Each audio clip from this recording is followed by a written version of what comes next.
দেশের সকল এলাকায় সেনাবাহিনীকে বিচারিক ক্ষমতা দেয়া ঠিক হয়নি বলে মন্তব্য করেছেন বিএনপি মহাসচিব মির্জা ফখরুল ইসলাম আলমগীর। তার মতে, শান্তিপূর্ণ এলাকায় সেনাবাহিনীকে বিচারিক ক্ষমতা দিয়ে নতুন সমস্যা তৈরি করা ঠিক হবে না। এই বিষয়টি পুনর্বিবেচনার আহ্বান জানান তিনি। এদিকে যে কোনো ঘটনায় আইন হাতে তুলে নেয়ার বিরুদ্ধে কঠোর ব্যবস্থা নেওয়ার দাবি জানান গণতন্ত্র মঞ্চের নেতারা। রহিম রুমনের প্রতিবেদন। সকালে ঠাকুরগাঁও প্রেস ক্লাবে ছাত্র জনতার আন্দোলনে হতাহত পরিবারের সাথে দেখা করেন বিএনপি মহাসচিব। পরে আন্দোলনে শহীদ 4 জন ও আহত 43 জনের পরিবারকে দলের পক্ষ থেকে আর্থিক সহায়তা তুলে দেন তিনি। কথা বলেন সেনাবাহিনীকে বিচারিক ক্ষমতা দেয়া নিয়েও।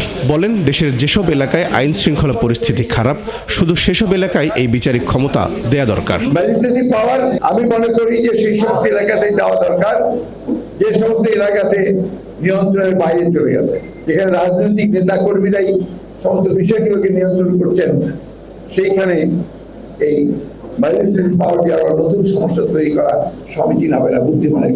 এদিকে রাজধানীর তোপখানা রোডে সেনাবাহিনীর বিচারিক ক্ষমতা নিয়ে যাতে কোনো বিতর্ক না হয় সেদিকে লক্ষ্য রাখার পরামর্শ দেন গণতন্ত্র মঞ্চের নেতারা।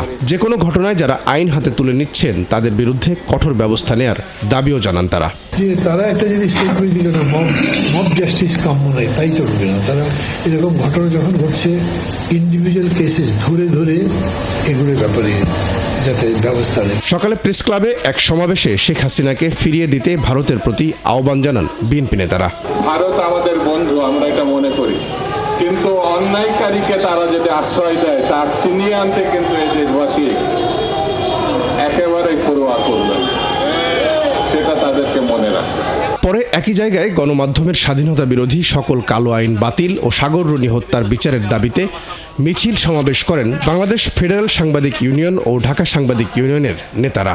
অবিলম্বে সাগররুনি হত্যার বিচার করতে হবে, সকল সাংবাদিক হত্যার বিচার করতে হবে, সাংবাদিকদের জন্য সুরক্ষা আইন করতে হবে। যারা ব্রিটিশ সরকারের দালাল ছিল, হাসিনার সাথে অবৈধ ইলেকশন অংশ নিয়েছিল, তারা এদের ব্যাপারে সজাগ থাকবেন। এরা জাতীয় শত্রু। গণমাধ্যমে শেখ হাসিনার দোসরদের বিরুদ্ধে সতর্ক থাকার আহ্বানও জানান তারা। রহিম রুমন, 71, ঢাকা।